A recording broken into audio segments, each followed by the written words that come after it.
আসসালামু আলাইকুম। Welcome to live MCQ. Special বিশেষ শিক্ষার বিষয়ভিত্তিক অংশের ইতিহাস সাবজেক্টের আজকে দ্বিতীয় ক্লাস। আপনাদের সাথে আছি আমি বাইজিদ হাসান, প্রভাষক ইতিহাস 40তম বিসিএস। আজকের টপিক বাংলার ইতিহাস 1204 থেকে 1757 সাল পর্যন্ত, অর্থাৎ বখতিয়ার খিলজির বাংলা বিজয় থেকে পলাশী যুদ্ধ পর্যন্ত। পিএসসির সিলেবাস অনুযায়ী আজকের যে আলোচ্য বিষয় সেগুলো আমরা দেখে নেব। প্রথমে হচ্ছে বখতিয়ার খিলজি, তার বাংলা বিজয় সম্পর্কে আমরা জানব। তারপর শামসুদ্দিন ইলিয়াস শাহ, তার শাসনকাল সম্পর্কে আমরা জানব। তারপর গিয়াসউদ্দিন আজম শাহ, তার শাসনকাল সম্পর্কে আমরা জানব। তারপরে আলাউদ্দিন হোসেন শাহ এবং হুসেন শাহী যুগের গৌরব পড়ব। তারপর বাংলায় পর্যটকদের বিবরণী, পিএসসির সিলেবাসে দুজন পর্যটকদের বিবরণী অন্তর্ভুক্ত আছে, একজন হচ্ছে মাহুয়ান, আরেকজন হচ্ছে ইবনে বতুতা। তাছাড়া বাংলায় পর্তুগিজ, বাংলায় অনেক ইউরোপীয় জনগোষ্ঠী কিংবা বিশ্বের বিভিন্ন জাতিগোষ্ঠীর মানুষ এসেছে, কিন্তু পর্তুগিজরা একটি আলাদা ছাপ রেখে গিয়েছে আমাদের ইতিহাস, ঐতিহ্য এবং সংস্কৃতিতে। সেজন্য বাংলায় পর্তুগিজ এই চ্যাপ্টারটা একটু গুরুত্ব দিয়ে পড়ানো হয়। এটি পিএসসিরও খুব প্রিয় একটি টপিক। লিখিত পরীক্ষায় এই যে এখান থেকে আলাউদ্দিন হোসেন শাহ, হুসেন শাহী যুগের গৌরব, বাংলায় পর্যটকদের বিবরণী, বাংলায় পর্তুগিজ, এই টপিকগুলো থেকে ঘুরে ফিরে প্রশ্ন আসে। আপনারা লিখিত পরীক্ষার প্রশ্ন দেখলে বুঝতে পারবেন, সাবজেক্টিভ লিখিত পরীক্ষা। সেক্ষেত্রে এমসিকিউ পরীক্ষায় এখান থেকে প্রশ্ন থাকবে, এটা বলাই যায়। এই জন্য এই আলোচ্য বিষয়গুলো খুবই গুরুত্বপূর্ণ। আজকের টপিকগুলো এর জন্য একটু মনোযোগ দিয়ে সবাই ক্লাস করবেন। আজকের টপিকগুলো সবগুলোই গুরুত্বপূর্ণ। তারপর আমরা পড়ব মুঘলদের অধীনে বাংলা ও 12 ভূঁইয়া, সুবেদারি আমল এবং নবাবী আমল। নবাবী আমলের মাধ্যমে আমাদের ক্লাস শেষ হয়ে যাবে। আজকের ক্লাসের ইতি টানবো নবাবী আমল আলোচনা করে। সেক্ষেত্রে আপনাদের বলে রাখি, আপনারা একাদশ দ্বাদশ শ্রেণীর অনেক বইয়ে পিএসসির সিলেবাসের সাথে মিল পাবেন। সেক্ষেত্রে কেউ যদি গোছানো বই পড়তে চান বা খুব সহজ ভাষার বই পড়তে চান, সেক্ষেত্রে একাদশ দ্বাদশ শ্রেণীর যে পাঠ্য বই সেটা পড়তে পারেন। সেক্ষেত্রে অনেকগুলো প্রকাশনী আছে। লেকচারে প্রচুর এমসিকিউ, লেকচার প্রকাশনীর বইতে প্রচুর এমসিকিউ আছে। তাছাড়া পাঞ্জেরির বই আছে, পুঁথিনিলয়ের বই আছে। আপনাদের যদি মনে হয় একটু সহজ ভাষায় কেউ পড়বেন, সে এই বইগুলো আপনারা দেখতে পারেন।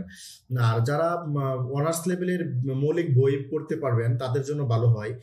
তাছাড়া অতি গুরুত্বপূর্ণ যে তথ্যগুলো সেটি অন্তর্ভুক্ত থাকবে। প্রথম ক্লাসে খুব অপর্যাপ্ত তথ্য দেওয়া হয়েছে, কিন্তু এখন থেকে শিটে তথ্যগুলো আলোচনা থাকবে। সেক্ষেত্রে আপনারা যদি শিট থেকে গুরুত্বপূর্ণ তথ্যগুলো নেন, পাশাপাশি নিজেরও একটু ঘাটাঘাটি করে পড়েন, ভালো একটি প্রস্তুতি দাঁড়াবে। তবে অতি গুরুত্বপূর্ণ এবং গুরুত্বপূর্ণ তথ্যগুলো আমি ক্লাসে পড়াবো, প্লাস শিটে উল্লেখ থাকবে। মধ্যযুগে বাংলার ইতিহাসের উৎসসমূহ কি কি এটা আমরা দেখে নিব।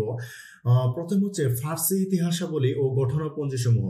এখানে আমরা দেখি যে এই তথ্যগুলো, যে এই উৎসগুলো ইতিহাস পুনর্গঠনের ভূমিকা রাখে, অর্থাৎ মধ্যযুগের ইতিহাসের যে পাঠ বা যে রচনা সেগুলোর ভিত্তি হচ্ছে এই উৎসগুলো, অর্থাৎ এই উৎসগুলোকে ভিত্তি করে ইতিহাস রচিত হয়েছে।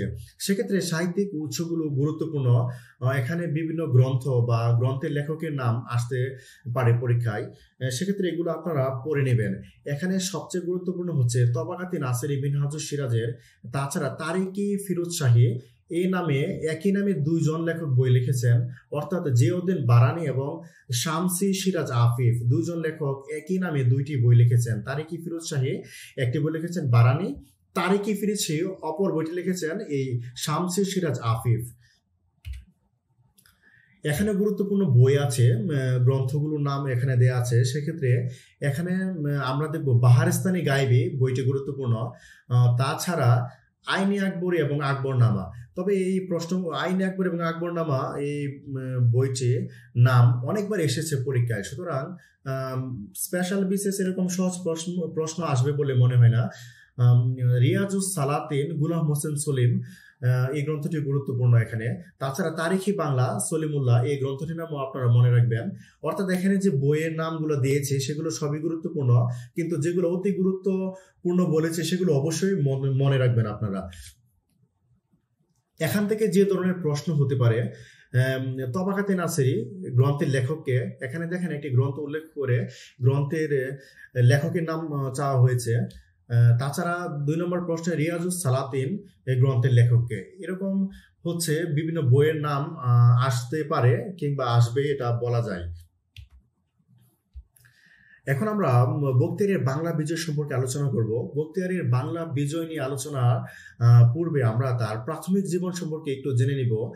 তিনি আফগানিস্তানের 10টি মার্গ নামক স্থানে জন্মগ্রহণ করেছিলেন এবং তিনি প্রথমে দিল্লির গুড়ির কাছে গিয়ে ব্যর্থ হন, তারপর গজনির গুড়ির কাছে গিয়ে ব্যর্থ হন, তারপর গজনির গুড়ির দরবার থেকে তিনি ভারতের দিল্লিতে চলে আসেন। দিল্লিতে এসে তিনি কুতুবউদ্দিন আইবেকের কাছে চাকরি প্রার্থনা করেন, কিন্তু কুতুবউদ্দিন আইবেক তার খাটো কুৎসিত চেহারা দেখে তাকে বাদ দিয়ে দেন।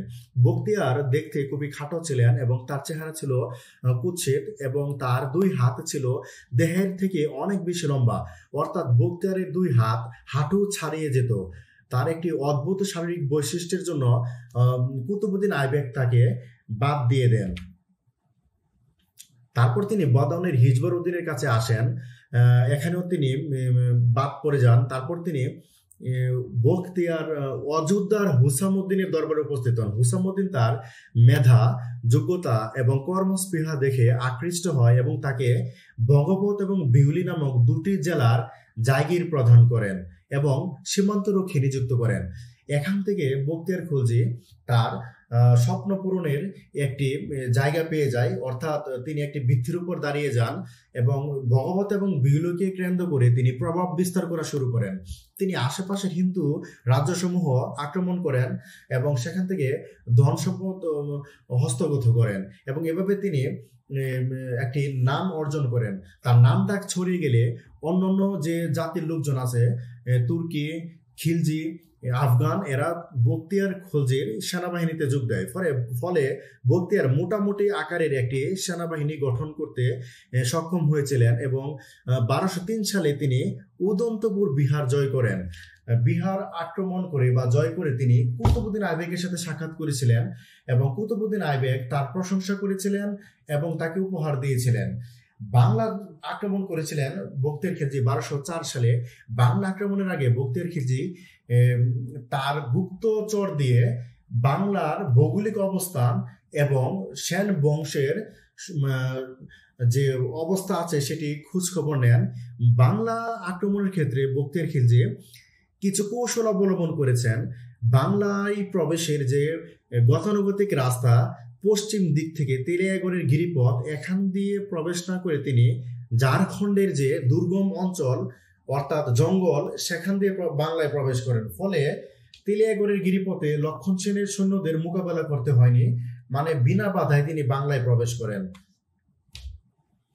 এবং আরো একটি কৌশল ছিল, তিনি তার সৈন্যদেরকে ছোট ছোট ভাগে বিভক্ত করেছিলেন। ফলে তাদের দেখে প্রাসাদ রক্ষী বা শহরের রক্ষার দায়িত্বে যারা ছিল তারা ভেবেছিল যে বখতিয়ার একজন ঘোড়া বা অশ্ব বিক্রেতা। ফলে বখতিয়ার প্রায় বিনা বাধায় প্রাসাদের সামনে উপস্থিত হন এবং এখানে উপস্থিত হয়ে অতর্কিতভাবে তিনি প্রাসাদ রক্ষীদের হত্যা করেন। তখন বখতিয়ার যখন আক্রমণ করেছিল তখন লক্ষণ সেন মধ্যাহ্ন ভোজনে ব্যস্ত ছিলেন। এই জায়গায় বখতিয়ার একটি কৌশল অবলম্বন করেছেন, তিনি আক্রমণের সময় হিসেবে দুপুরের ব্যস্ত সময়কে বেছে নিয়েছিলেন। বখতিয়ার প্রাসাদ রক্ষীদের হত্যা করতে করতে তার যে মূল বাহিনী পশ্চাতে ছিল বা পিছনে ছিল তারাও এসে তার সাথে যোগদান করে। ফলে এখানে একটি শোরগোল শুরু হয় এবং হট্টগোল শুরু হয়। এসব শুনে এবং পরিস্থিতি পর্যবেক্ষণ করে লক্ষণ সেন বুঝতে পারেন প্রাসাদে শত্রু পক্ষের আক্রমণ হয়েছে, প্রতিরোধের কোনো উপায় নেই বা নিরুপায় হয়ে তিনি তখন নৌপথে নদিয়া থেকে বিক্রমপুরে আশ্রয় গ্রহণ করেন। এভাবে বখতিয়ার মোটামুটি ছোট যুদ্ধের মাধ্যমে বাংলা অর্থাৎ নদিয়া জয় করেন। তার কিছুদিন পর তিনি গৌড় জয় করেন। গৌড় জয় সম্পর্কে বিস্তারিত তথ্য জানা যায়নি, তবে বিভিন্ন মাধ্যম থেকে যেটা অনুমান করা হয় সেটা হচ্ছে যে খুব সম্ভবত বিনা বাধায় বখতিয়ার খিলজি গৌড় জয় করেছিলেন। গৌড় জয় করে বখতিয়ার মুহাম্মদ ঘুরির নামে স্বর্ণ কি বলে যে 1205 সালে মুদ্রা উৎকীর্ণ করেন এবং এর থেকে ধারণা করা হয় তিনি মুহাম্মদ ঘুরির অধীনস্থ ছিলেন। বখতিয়ার বাংলা জয় করে বুঝতে পারেন তার অধীনস্থ রাজ্যকে তার হাতে রাখতে গেলে বা এখানে সাম্রাজ্য বিস্তার করতে গেলে শুধু সামরিক বাহিনীর উপর নির্ভর করলে হবে না, এখানে একটি মুসলিম সমাজ গঠন করতে হবে এবং মুসলমান সংস্কৃতির বিকাশ ঘটাতে হবে। এই জন্য তিনি এখানে বিভিন্ন মসজিদ, মাদ্রাসা ও খানকা তৈরি করেন। তার রাজ্যের যে সীমানা সেটা যদি আমরা দেখি, সেটা ছিল পূর্বে তিস্তা করতোয়া নদী, দক্ষিণে পদ্মা নদী, উত্তরে রংপুর এবং পশ্চিমে বিহার।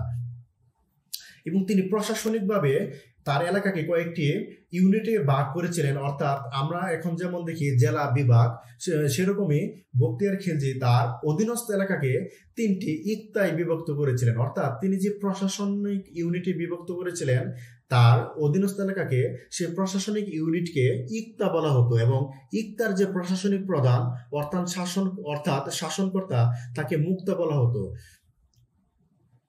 এই ইক্তা এবং মুক্তার নাম মনে রাখবেন, এটি পরীক্ষার জন্য গুরুত্বপূর্ণ। বখতিয়ার খিলজি বিহার এবং বাংলা জয় করার পরে তার স্বপ্ন আরো বাড়িয়ে দেন এবং তিনি আরো উচ্চাকাঙ্ক্ষী হয়ে যান। ফলে তিনি প্রায় 10,000 সৈন্য নিয়ে 1206 সালে তিব্বত অভিযানে যান, কিন্তু তিব্বত অভিযানে তিনি খুব বেশি সুবিধা করতে পারেননি এবং মারাত্মক ব্যর্থ হয়ে ফিরে আসেন।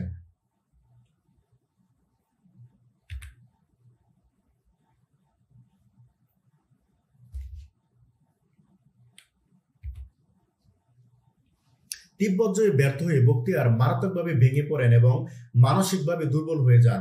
কথিত আছে এই যে তিব্বত জয়ের সময় বা তিব্বত অভিযানের সময় যে সেনাবাহিনীর বা সৈন্যবাহিনী মারা যায়, তাদের স্ত্রী এবং বাচ্চাগণ বখতিয়ারকে অভিশাপ দিত।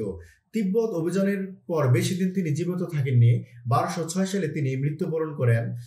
কোন সূত্র থেকে জানা যায় আলী মর্দান খিলজি বখতিয়ারকে হত্যা করেন। তার যে সমাধিস্থল সেটি ভারতের দক্ষিণ দিনাজপুরে অবস্থিত, যা পীরপাল দরগাহ নামে পরিচিত। বখতিয়ার দেবকুট নামক স্থানে মারা গিয়েছিল এবং এই দেবকুট থেকে পরবর্তী যে খিলজি শাসক ছিল, অর্থাৎ বখতিয়ার খিলজির পরে যে খিলজি শাসকগণ গৌড়ের সিংহাসনে বসেছিলেন, তারা এই দেবকুটকে কেন্দ্র করে শাসন কার্য পরিচালনা করেছিল। বখতিয়ারের তিব্বত অভিযান এখানে বিস্তারিত দেওয়া আছে, আপনারা পড়ে নেবেন। এখান থেকে কি ধরনের প্রশ্ন হতে পারে এখন আমরা দেখব যে বখতিয়ার খিলজি কোন দেশের অধিবাসী ছিলেন। এখানে আমরা দেখি আফগানিস্তান। বখতিয়ার খিলজি গৌড় জয় করে কার নামে মুদ্রা উৎকীর্ণ করেন? মুহাম্মদ ঘুরি। তাছাড়া বখতিয়ার খিলজির রাজধানী কোথায় ছিল? আমরা দেখি বখতিয়ার খিলজির রাজধানী ছিল লখনৌতে। বখতিয়ার খিলজি কোন দিক দিয়ে বাংলা আক্রমণ করেন? আমরা দেখি যে সে ঝাড়খণ্ডের জঙ্গলের ভিতর দিয়ে বাংলা আক্রমণ করেন। তাছাড়া বখতিয়ারের তিব্বত অভিযান কত সালে হয়? সেটি হচ্ছে 1206 সালে। এখানে যেগুলা বোল্ড করা বা একটু হাইলাইটস করা, এগুলো হচ্ছে সঠিক উত্তর, আপনারা শিটে পাবেন। শামসুদ্দিন ইলিয়াস শাহ তিনি 1342 সাল থেকে 1358 সাল পর্যন্ত শাসন ক্ষমতায় অধিষ্ঠিত ছিলেন। তাকে বলা হয় অবিভক্ত বাংলার প্রথম মুসলিম শাসক। তার জন্ম ইরানের সিজিস্তানে এবং তিনি শাসন ক্ষমতায় অধিষ্ঠিত হয়ে রাজ্য জয় করার পরিকল্পনা করেন এবং ইনি কতগুলো অভিযান প্রেরণ করেছিলেন বা কতগুলো যুদ্ধ করেছিলেন, সেগুলোর মধ্যে গুরুত্ব হচ্ছে এই সাতগাঁ অধিকার, যেটি 1346 সালে, তাছাড়া নেপাল বিজয় 1350 সালে, এটিও গুরুত্বপূর্ণ। তারপর সোনারগাঁ বিজয় 1352 সালে। তিনি উড়িষ্যা ও বিহারে অভিযান চালিয়েছেন বলে বিভিন্ন সূত্র থেকে আমরা পেয়ে থাকি। তাছাড়া চম্পারণ, কাশী, কামরূপ এবং গোরক্ষপুর নামে আরো একটি জায়গা আছে, সেগুলো তিনি জয় করেন। ইলিয়াস শাহকে শাহী বাঙালি উপাধি দেন ঐতিহাসিক শামসি সিরাজ আফিফ, কারণ ইলিয়াস শাহী প্রথম সাতগাঁ, সোনারগাঁ এবং লখনৌ থেকে একটি রাজ্যের অধীনে আনেন। তার পূর্বে কেউ সাতগাঁ, সোনারগাঁ এবং লখনৌ থেকে একই রাজ্যের অধীনে আনতে পারেননি। এজন্য শামসে সিরাজ আফিফ তাকে শাহী বাঙালিয়ান উপাধি দেন এবং তিনি দিল্লির অধীনতা থেকে মুক্ত হয়ে রাজত্ব করেছিলেন এবং বাংলার স্বাধীনতা ধরে রেখেছিলেন। তার সাথে আমরা দেখি দিল্লির যে সুলতান ছিল এই যে ফিরোজ শাহ তুগলক, তার যুদ্ধ হয় এবং 1353 সালে বাংলা আক্রমণ করেন এই দিল্লির সুলতান ফিরোজ শাহ তুগলক। তখন ইলিয়াস শাহ একডালা দুর্গে আশ্রয় নিয়েছিলেন এবং একডালা দুর্গটি ছিল খুবই দুর্গম এবং এর এক পাশ দিয়ে গঙ্গার একটি শাখা বয়ে গিয়েছিল। তাছাড়া এই একডালা দুর্গের চারপাশে পরিখা বা খাল খনন করা ছিল।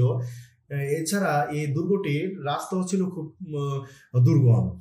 ফলে এই দুর্গে আশ্রয় নিয়েছিল বলে ফিরোজ শাহ দুর্গ জয়ে ব্যর্থ হয় এবং এই দুর্গটি ছিল মাটির তৈরি এবং একটি সময় ফিরোজ শাহ ধৈর্যহারা হয়ে পড়েন এবং দেখেন তিনি কোনোভাবে ইলিয়াস শাহকে পরাজিত করতে পারছেন না। ফলে একটি চুক্তির প্রস্তাব দেন। প্রস্তাব অনুযায়ী চুক্তি হয় এবং সে প্রস্তাবে ইলিয়াস শাহ রাজি হয়। ইলিয়াস শাহ দিল্লির সুলতান ফিরোজ শাহ তুগলক শর্ত দেন তাকে যেন ইলিয়াস শাহ কর দেন এবং সে অনুযায়ী ইলিয়াস শাহ তার প্রস্তাব মেনে নেন। ফলে তাদের মধ্যে একটি ভালো সম্পর্ক হয় এবং জানা যায় পরবর্তীতে তাদের মধ্যে বিভিন্ন দ্রুত উপহার বিনিময় হয়। এখান থেকে নমুনা প্রশ্ন একটি আমরা দেখব যে ইলিয়াস শাহের রাজত্বকালে দিল্লির কোন সুলতান বাংলা আক্রমণ করেন? আমরা জানি যে ফিরোজ শাহ তুগলক বাংলা আক্রমণ করেন।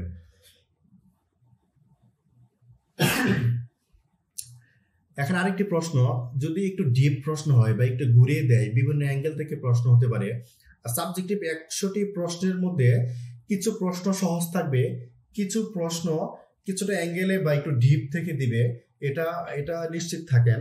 তো সেক্ষেত্রে হচ্ছে এই ধরনের প্রশ্ন হতে পারে, যেমন একডালা দুর্গের বৈশিষ্ট্য কি? এটি মাটি দিয়ে তৈরি, পরিখা দ্বারা বেষ্টিত, দুর্গম, উপরের সবকটি সঠিক।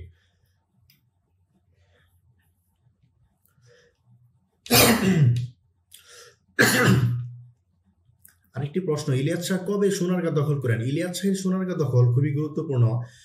ইলিয়াস শাহ 1352 সালে সোনারগাঁ দখল করেন। ইলিয়াস শাহ সোনারগাঁ দখল করে সাতগাঁ, সোনারগাঁ এবং লখনৌ থেকে একই সাথে তার রাজ্যভুক্ত করেছিলেন। ইলিয়াস শাহের পরে আমরা পড়ব গিয়াসউদ্দিন আজম শাহ সম্পর্কে। তার শাসনকাল ছিল 1393 থেকে 1409 পর্যন্ত। তিনি সুশাসক ও ন্যায়পরায়ণ ছিলেন বলে আমরা বিভিন্ন তথ্য থেকে পাই, কিন্তু যুদ্ধ বিগ্রহের প্রতি তার আগ্রহ ছিল না। তিনি ছিলেন খুবই কোমল মনের মানুষ, ফলে রাজ্য বিস্তারে তিনি সফলতা দেখাতে পারেননি। তিনি কবিতা লিখতেন এবং শিক্ষার পৃষ্ঠপোষকতা করতেন। তার সাথে ইরানের কবি হাফিজের পত্রালাপ হতো এবং তার সময় আরেকটি বিখ্যাত কাজ হচ্ছে কবি শাহ মোহাম্মদ সগীর ইউসুফ ও জুলেখা কাব্য রচনা করেন। এবং তার সময় আরো একটি গুরুত্বপূর্ণ তথ্য, এটি হচ্ছে যে সুলতান গিয়াসউদ্দিন আজম শাহের বন্ধু ছিলেন তৎকালীন সুফি সাধক নূর কুতুবী আলম। এই নূর কুতুবী আলম তখনকার সময়ের খুবই প্রভাবশালী একজন সুফি সাধক অর্থাৎ দরবেশ ছিলেন এবং তার হাজার হাজার ভক্ত ছিল। গিয়াসউদ্দিন আজম শাহ বিভিন্ন জায়গায় মাদ্রাসা, মসজিদ ও খানকা তৈরি করেন। এছাড়া তিনি দেশের বাহিরেও আমরা দেখি অনেক জায়গায়, বিশেষ করে মক্কা মদিনায় মাদ্রাসা স্থাপন করেন। ইসলামিক রাষ্ট্রের সাথে সম্পর্ক ভালো রাখার জন্য তিনি ইরান, মক্কা মদিনায় দুধ বিনিময় করেন। এখান থেকে যে ধরনের প্রশ্ন হতে পারে, যেমন বাংলার কোন সুলতান মক্কা মদিনায় মাদ্রাসা নির্মাণ করেন? আমরা দেখব গিয়াসউদ্দিন আজম শাহ এখানে সঠিক উত্তর। তাছাড়া কোন সুলতান বিখ্যাত সুফি নুরি কুতুব আলমের বন্ধু ছিলেন? এখানে হচ্ছে যে গিয়াসউদ্দিন আজম শাহ। আলাউদ্দিন হোসেন শাহ নিয়ে পড়তে গেলে আমরা প্রথমে তার শাসনকালটা মনে রাখবো। এটা বিগত বিসিএসও এসেছে যে 1493 থেকে 1519, তার শাসনকাল খুবই গুরুত্বপূর্ণ। তার জন্মস্থান ছিল তুর্কিস্তানের তিরমিজ শহরে। তিনি প্রাথমিক জীবনে হাবশী সুলতান মুজাফফর শাহের উজির ছিলেন। উজির থাকা অবস্থায় তিনি তার যোগ্যতা, দক্ষতা এবং কর্মনিষ্ঠার পরিচয় দিয়েছিলেন। ফলে হাবশী সুলতান মুজাফফর শাহের মৃত্যুর পর তিনি সিংহাসনে আরোহণ করেন। তার শাসনকাল ছিল স্বর্ণযুগ, অর্থাৎ তার শাসনকালে স্বর্ণযুগ বলা হয়। তার রাজধানী তিনি এক ডালায় স্থানান্তর করেছিলেন, অর্থাৎ তার রাজধানী ছিল এক ডালা। তিনি রাজ্য বিস্তারে সফলতার পরিচয় দিয়েছিলেন। কামরূপ, কামতা, আসাম জয় করেছিলেন। তাছাড়া উড়িষ্যা ও ত্রিপুরায় তিনি সফল অভিযান প্রেরণ করেছিলেন বলে আমরা বিভিন্ন উৎস থেকে জানতে পারি। আরো একটি গুরুত্বপূর্ণ তথ্য এখানে, তিনি আরাকানের সাথে সম্পর্ক গড়ে তুলেছিলেন, কারণ আরাকান ছিল বাংলার পার্শ্ববর্তী অঞ্চল, এজন্য তিনি এই আরাকানের সাথে সম্পর্ক গড়ে তুলেছিলেন। এভাবে তিনি সীমান্তের নিরাপত্তা নিশ্চিত করেছিলেন। তিনি জানতেন যে সীমান্তের রাষ্ট্রের সাথে যদি শত্রুতা থাকে বা মিত্রতা গড়ে না ওঠে তখন এক ধরনের অনিরাপত্তা কাজ করে। তাছাড়া তিনি অভ্যন্তরীণ শৃঙ্খলা আনার জন্য কতগুলো উদ্যোগ নেন, যেমন অরাজকতা সৃষ্টিকারী সৈন্যদের কঠোর হস্তে দমন করেন। এই যে অরাজকতা তৈরিকারী সৈন্য ছিল কিছু, তারা বিদ্রোহী মনোভাবাপন্ন ছিল, এই সৈন্যরা একটা থ্রেট ছিল তার জন্য। তিনি প্রথমেই এই সৈন্যদের কঠোর হস্তে দমন করেন। হাবশিদের দেশ থেকে বিতরণ করেছিলেন তিনি। এই হাবশিরা ছিল তার বিরোধী পক্ষ এবং হাবশিরা তাকে খুব ভালোভাবে নেয়নি সিংহাসনে বসার পর, ফলে হাবশিদের সাথে তার একটি খারাপ সম্পর্ক ছিল এবং তিনি বুঝতে পেরেছিলেন হাবশিরা এই দেশে থাকলে এটি তার জন্য বিপজ্জনক হবে। তিনি হাবশিদের সমূলে উৎপাটন করেন। তাছাড়া বিদ্রোহী যে পাইক ছিল, এই পাইকদের বরখাস্ত করেন। সেই জায়গায় তিনি তার প্রশাসনকে ঢেলে সাজান এবং প্রশাসনের যোগ্য অভিজ্ঞ হিন্দু, সৈয়দ, আফগান এবং মুঘলদের তিনি উচ্চ পদে নিয়োগ করেন। এটি তার একটি ভালো উদ্যোগ ছিল, যার ফলে সাম্রাজ্যে এবং প্রশাসনিকভাবে অনেক শান্তি বিরাজ করেছিল। তার সময় দেখি দিল্লির যে সিকান্দার লোদি, তিনি বাংলা আক্রমণ করেন এবং আলাউদ্দিন হোসেন শাহের সাথে একটি সম্মানজনক সন্ধি করেন এবং এই সন্ধির মাধ্যমে যুদ্ধ শেষ হয়। হোসেন শাহী যুগের আমরা দেখব কিছু কিছু অর্জন আছে বা এই যুগের আমরা অনেক ইতিবাচক জিনিস দেখতে পারি। তার মধ্যে প্রথমে আমরা দেখব এই যুগে শান্তি এবং শৃঙ্খলা ছিল। ইলিয়াস শাহী যুগে এবং হাবশি আমলে যে নৈরাজ্য ছিল বা অরাজকতা ছিল, এই সময় সেটি দূর হয়ে যায় এবং শান্তি এবং শৃঙ্খলা প্রতিষ্ঠিত হয়। তাছাড়া তিনি সুশাসন প্রতিষ্ঠা করেছিলেন এবং হোসেন শাহ ধর্মীয় ক্ষেত্রে খুবই উদার মানসিকতার পরিচয় দিয়েছিলেন, অর্থাৎ তিনি ধর্মীয়ভাবে সহিষ্ণু ছিলেন। এই যে অভিজ্ঞ রাজকর্মচারী নিয়োগ দিয়েছিলেন, এটি তো তার অন্যতম একটি ভালো উদ্যোগ। হোসেন শাহ বিভিন্ন ধর্মীয় পৃষ্ঠপোষকতা করেছেন, যেমন আমরা দেখি মসজিদ, মাদ্রাসা নির্মাণ করেন। এই যে সুফি নূর কুতুবী আলম, তার দরগাহের কাছে তিনি একটি লঙ্গরখানা নির্মাণ করেন। লঙ্গরখানায় বিভিন্ন পথিক বা দর্শনার্থী এসে থাকতে পারতো এবং এখানে তাদের থাকা খাওয়ার ব্যবস্থা করা হতো। হোসেন শাহী যুগকে আমরা স্বর্ণযুগ নামেই চিনে থাকি।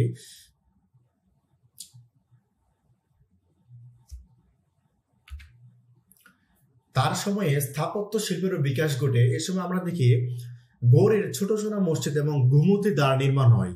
তাছাড়া তিনি রাজ্য বিস্তার করেন এবং স্বাধীনতা সংরক্ষণ করেন। উদারনৈতিক শাসনের দৃষ্টান্ত হিসেবে আমরা বলতে পারি তিনি হিন্দুদের উচ্চ পদে নিয়োগ দিয়েছিলেন। এদের মধ্যে অন্যতম ছিল তার দেহরক্ষী কেশব ছত্রী, তার ব্যক্তিগত চিকিৎসক মুকুন্দ দাস, এছাড়া টাকশালের যে অধ্যক্ষ অনুপ। তাছাড়া আমরা দেখি রূপ গোস্বামী এবং সনাতন গোস্বামীকে তিনি ব্যক্তিগত সচিব হিসেবে নিয়োগ দিয়েছিলেন। সঙ্গীতের ক্ষেত্রে হোসেন শাহী যুগে অনেক সফলতা আমরা দেখতে পাই। এই যুগে অনেক রাগরাগিনীর প্রচলন হয়, যেমন কেদারা, মাল্লার ভৈরবী। অর্থাৎ হোসেন শাহী যুগে আমরা দেখি একই সাথে সাহিত্য, শিল্প, সংস্কৃতি, সঙ্গীত সবকিছুর একটি ইতিবাচক পরিবর্তন বা বিকাশ। স্থাপত্য শিল্পকলা সম্পর্কে, অর্থাৎ হোসেন শাহী যুগের স্থাপত্য শিল্পকলা সম্পর্কে ঐতিহাসিক রাখাল দাস বন্দ্যোপাধ্যায় বলেছেন যে বাংলা, বিহার এবং উড়িষ্যায় অসংখ্য মসজিদ এবং মাদ্রাসা, খানকা এগুলো নির্মাণ করেছিলেন। কিন্তু এখানে ঐতিহাসিক রাখাল দাস বন্দ্যোপাধ্যায় অনেক তথ্যের সুস্পষ্টভাবে ব্যাখ্যা করতে পারেননি। তাছাড়া এই যুগে ক্যালিগ্রাফি বা হস্তলিপি বিদ্যার প্রসার উৎকর্ষতা ঘটে। এই যে কুফিক, নস্ক, তুগরা এগুলো হচ্ছে বিভিন্ন হস্তলিপি বিদ্যার নাম, যেমন কুফিক, নস্ক এবং তুগরা।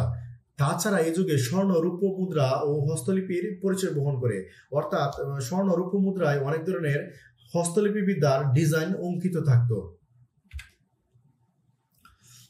হোসেন শাহের সময় বাংলা সাহিত্যের ব্যাপক বিকাশ ঘটে।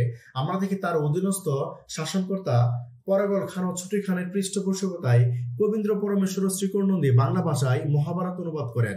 এই যুগের আরো কিছু বিখ্যাত সাহিত্যিক যদি আমরা দেখি, দেখব মালাধর বসু, বিজয়গুপ্ত, বিপ্রদাস পিপিলাই, যশুরাজ খান এবং শ্রীধর। এছাড়া এই যুগের আরো গুরুত্বপূর্ণ একটি অবদান হচ্ছে এই যে শিরোনি নামক পণ্ডিত, তিনি হুসেন শাহের অনুরোধে সহি বুখারি নকল করেছিলেন। এটি ছিল অনেক বড় একটি অর্জন।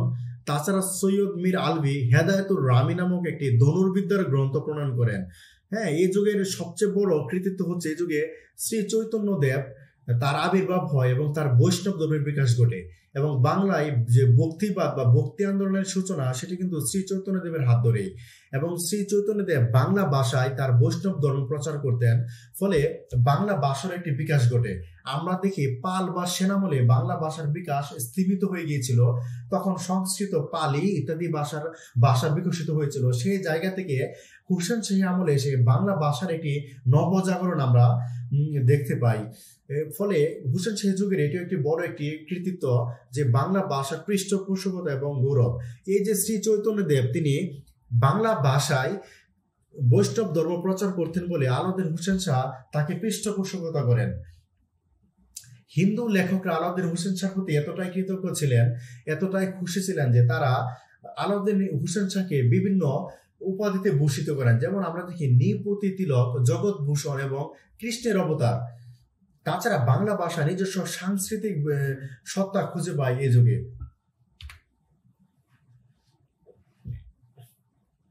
এখান থেকে কি কোন ধরনের প্রশ্ন হতে পারে এটা যদি আমরা দেখি, যে এই প্রশ্নটি বিগত বিসিএস এসেছে যে কার আমলে চৈতন্য দেব বৈষ্ণব ধর্ম প্রচার করেন? আলাউদ্দিন হোসেন শাহ, এটা একটি কমন প্রশ্ন। কে বাংলা থেকে হাফসিদের বিতরণ করেন? আলাউদ্দিন হোসেন শাহ। সুতরাং এই যে গুরুত্বপূর্ণ তথ্যগুলো এগুলো সবসময় মাথায় রাখবেন। এখানে আরেকটি যে প্রশ্ন, হিন্দু লেখকগণ কাকে কৃষ্ণের অবতার নামে আখ্যায়িত করেছেন বা আখ্যা দিয়েছেন? হ্যাঁ, এখানে হবে সুলতান আলাউদ্দিন হোসেন শাহ। এই যে বাংলায় পর্যটকদের বিবরণী, আমরা শুরুতে ইবনে বতুতা সম্পর্কে জেনে নিব। তার নাম আবু আবদুল্লাহ মুহাম্মদ ইবনে বতুতা, অর্থাৎ তার পুরো নাম হচ্ছে আবু আবদুল্লাহ মুহাম্মদ ইবনে বতুতা। তিনি মরক্কোর তানজিয়া শহরে জন্মগ্রহণ করেন 1304 সালে। তিনি দিল্লিতে 1333 সালে আসেন। তখন দিল্লির সুলতান ছিল মুহাম্মদ বিন তুগলক। সেখানে 8 বছর কাজীর পদে নিযুক্ত ছিলেন। কোথাও কোথাও বলা হয় 6 বছর তিনি কাজীর পদে নিযুক্ত ছিলেন, তবে 8 বছর যে সময়টা সেটি বেশি গ্রহণযোগ্য। তারপর তাকে চীনের রাষ্ট্রদূত নিযুক্ত করা হয়। চীনে যাওয়ার সময়, অর্থাৎ তিনি দিল্লি থেকে চীনে যাবার সময় বাংলায় আসেন, এবং বাংলায় তিনি আসেন 1346 সালের মাঝামাঝি। এ সময় বাংলার শাসনকর্তা ছিলেন ফখরুদ্দিন মুবারক শাহ। আমরা দেখি যে ইবনে বতুতার একটি ছবি, অর্থাৎ ইবনে বতুতা বাংলার হাট বাজার থেকে শুরু করে অনেক জায়গায় ভ্রমণ করেছেন, এবং এখান থেকে যে তথ্য পেয়েছেন তিনি তার বইতে উল্লেখ করেছেন। ইবনে বতুতা চট্টগ্রাম থেকে নদীপথে সিলেট আসেন, এবং তার এই দেশে আসার সবচেয়ে বড় উদ্দেশ্য বা অন্যতম উদ্দেশ্য ছিল হযরত শাহজালাল রহমতুল্লাহ আলাইহির সাথে সাক্ষাৎ করা। এখানে আমরা দেখি যে তিনি চট্টগ্রাম থেকে নদীপথে সিলেট আসেন, এবং নদীপথে আসার সময় নদীর তীরের যে সুন্দর দৃশ্য, দুপারের সুন্দর দৃশ্য, এগুলোর খুব সুস্পষ্ট এবং বিস্তৃত বর্ণনা দিয়েছেন তিনি তার গ্রন্থে। এবং তিনি সিলেটে এসে হযরত শাহজালাল রহমতুল্লাহ আলাইহির সাথে সাক্ষাৎ করেন, এবং হযরত শাহজালাল রহমতুল্লাহ আলাই তাকে একটি কূট উপহার দেন। তার রচিত যে গ্রন্থ সেটার নাম হচ্ছে কিতাবুল রিহলা, যার বাংলা অর্থ সফরনামা। তিনি বাংলায় যে খাদ্যদ্রব্য সস্তা ছিল সেটার অনেক বিস্তৃত বিবরণ দিয়েছেন। তাছাড়া ভূয়সী প্রশংসা করেছেন। তিনি বলেছেন যে শায়েস্তা খানের আমলে টাকায় 8 মণ চাল পাওয়া যেত। তারপর তখন যে ওজন হতো সেটা হচ্ছে দিল্লির রতল হিসেবে, অর্থাৎ দিল্লির রতলের হিসাবে ওজন পরিমাপ করা হতো। তাছাড়া মূল্য নিরূপণ করা হতো এই যে দিনারের হিসেবে, বিভিন্ন মূল্য যখন নিরূপণ করা হতো দিনারের হিসেবে নিরূপণ করা হতো। আর ওজন হতো এই যে দিল্লির রতল ছিল ওজনের একটি একক। তখন এখন যেমন কেজি, গ্রাম, তখন ওই সময় রতল একটি একক ছিল ওজনের। তাছাড়া তখন দাস ব্যবসা প্রচলিত ছিল। ইবনে বতুতা আশুরা নামক এক দাসী ক্রয় করেছিল। তাছাড়া ইবনে বতুতার যে সফর সঙ্গী ছিল সেও একটি দাসী ক্রয় করেছিল। ইবনে বতুতা বলেছেন এই যুগে ইসলাম ধর্ম সুফি সাধক এবং ফকিরদের বেশ প্রভাব প্রতিপত্তি ছিল এবং এদেরকে মানুষজন উপহার দিত, খাবার দিত এবং এরা কোনো কিছু কিনতে গেলে বিনিময়ে টাকা নিত না ব্যবসায়ীরা। এরকম অনেক ধরনের কথা আমরা পাই সুফি সাধকদের সম্পর্কে। অর্থাৎ সে যুগে সুফি দরবেশ সাধকদের ভালো একটি সামাজিক মর্যাদা ছিল। ইবনে বতুতা চট্টগ্রামে যখন আসেন তখন এখানে সারি সারি জাহাজ দেখেন এবং তার বর্ণনায় তিনি লিখেছেন যে এগুলো যুদ্ধ করার কাজে এবং বাণিজ্যিক কাজে দু কাজে ব্যবহৃত হতো এবং ফখরুদ্দিন মুবারক শাহ এই যুদ্ধ জাহাজগুলোর মাধ্যমে তার সাম্রাজ্য টিকিয়ে রেখেছিলেন। তাছাড়া বাণিজ্য হতো মূলত জলপথে, এই কথাও তার বইতে আছে। তিনি বাংলার নদী ও বাংলার প্রাকৃতিক সৌন্দর্যের ভূয়সী প্রশংসা করেছেন। তাছাড়া বিভিন্ন ফল ফসল এগুলোর বর্ণনা দিয়েছেন। তার এখানে আরো একটি গুরুত্বপূর্ণ তথ্য পাওয়া যায় যে হিন্দুদের অবস্থা তখন ভালো ছিল না, অর্থাৎ তাদের উপর তখন সুলতান কর ধার্য করেছিলেন। বলা হয়ে থাকে ফসলের অর্ধেক কর দিতে হতো সুলতানকে। তাছাড়া তাদের উপর আরো কিছু কর ছিল। এখান থেকে আমরা যে ধরনের প্রশ্ন পাই যে ইবনে বতুতার পুরো নাম কি। ইবনে বতুতাকে শাহজালাল রহমতুল্লাহ আলাইহি কি উপহার দিয়েছিলেন? শাহজালাল রহমতুল্লাহ আলাইহি ইবনে বতুতাকে ছাগলের পশমের একটি কোট উপহার দিয়েছিলেন। তাইলে এখানে সঠিক উত্তর হচ্ছে খ, যে ছাগলের পশমের কোট। আরেকটি গুরুত্বপূর্ণ প্রশ্ন যে ইবনে বতুতা কোন শহরে জন্মগ্রহণ করেন? এখন আমরা মাহুয়ানের বিবরণী পড়ব। এই যে মাহুয়ান, তিনি মূলত চৈনিক একজন পর্যটক ছিলেন। তিনি জাতিতে ছিলেন মুসলিম, অর্থাৎ মুসলমান ধর্মাবলম্বী ছিলেন। তার জন্ম 1380 সালে। তিনি চীনের জেজিয়াং শহরে জন্মগ্রহণ করেন। তিনি মূলত দুভাষী ছিলেন। তিনি সুলতান গিয়াসউদ্দিন আজম শাহের সময় বাংলায় আসেন। তার বইয়ের যে নাম, খুব কঠিন নাম, জিং চা সিং লান, তবে ইংরেজি নামটা খুবই সুন্দর, overall survey of the ocean source. এই বইটির ইংরেজি নামকরণ করা হয়েছে এটি। তাছাড়া তার বইতে আমরা দেখি সামাজিক বিবরণে আমরা পাই এখানকার দুটো জাতির কথা তিনি উল্লেখ করেছেন, অর্থাৎ হিন্দু ও মুসলিম নামে দুটো জাতি দেশে আছেন। হিন্দুদের সম্পর্কে একটু বিস্তারিত তার লেখায় পাই। হিন্দুদের সম্পর্কে তিনি বলেন যে তারা গো মাংস খেত না, অর্থাৎ গরুর মাংস খেত না। এখনকার যুগেও দেখি আমরা তাই। তাছাড়া হিন্দু সমাজে বহু বিবাহ প্রচলন ছিল না। মাহুয়ান লিখেছেন এদেশের মানুষ সম্পর্কে যে এদেশের মানুষ অনেক সৎ এবং কর্তব্যনিষ্ঠাবান। তাছাড়া তিনি পোশাক আশাকের কথা বলেছেন যে উচ্চ পদস্থ লোকরা পাগড়ি পরত। এখানে যে ফসল ফল ফলাদের জন্মে এগুলো নাম ধরে ধরে বলেছেন, যে অনেকগুলো ফসল এবং ফলের নাম বলেছেন মাহুয়ান তার বিবরণীতে। এবং তিনি বাংলার যে সুতি বস্ত্র এটার ভূয়সী প্রশংসা করেছেন। তাছাড়া রেশমের কথা উল্লেখ আছে তার বর্ণনায়। গাছের ছাল থেকে উন্নত মানের কাগজ তৈরি হতো বলে তিনি উল্লেখ করেছেন। তিনি বলেছেন যে একটি খুব ভালো মানের কাগজ তৈরি হতো যেটি অনেকটা চামড়ার মতো মসৃণ এই গাছের ছাল থেকে।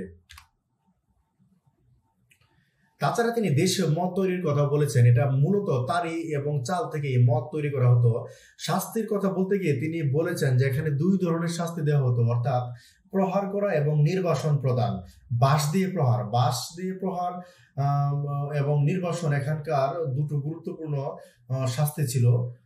তাছাড়া তিনি যোগাযোগ ব্যবস্থার কথা বলতে গিয়ে বলেন যে এখানে চিঠিপত্রের মাধ্যমে যোগাযোগ হতো। বাংলা ভাষায় কথা বলতো সবাই, কিন্তু সরকারি কাজে ফার্সি ভাষা ব্যবহার করত, আবার কিছু কিছু অভিজাত ফার্সি ভাষা ব্যবহার করত বলে মাহুয়ান উল্লেখ করেছেন।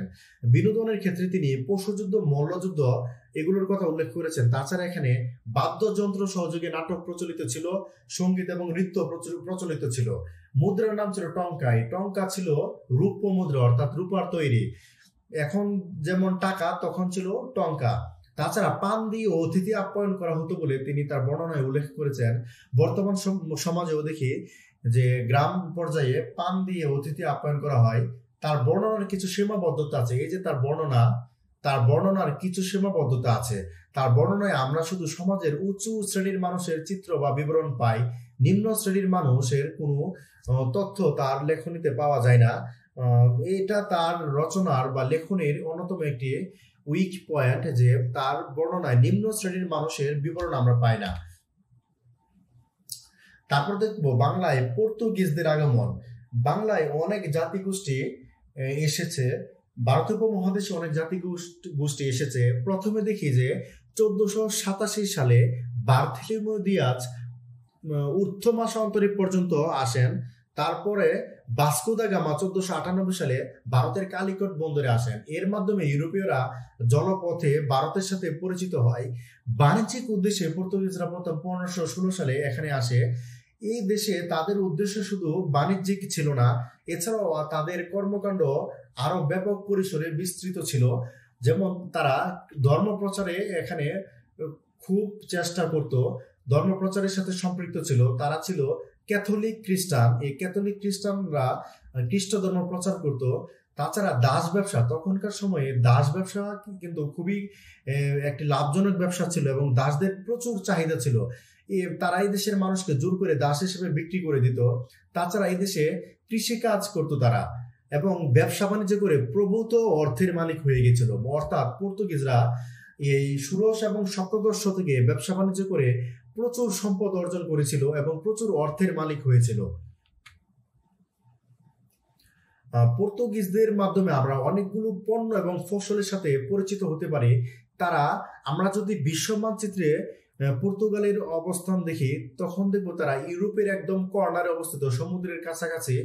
ফলে তারা নৌবিদ্যায় এবং জাহাজ চালনায় খুবই অভিজ্ঞ ছিল।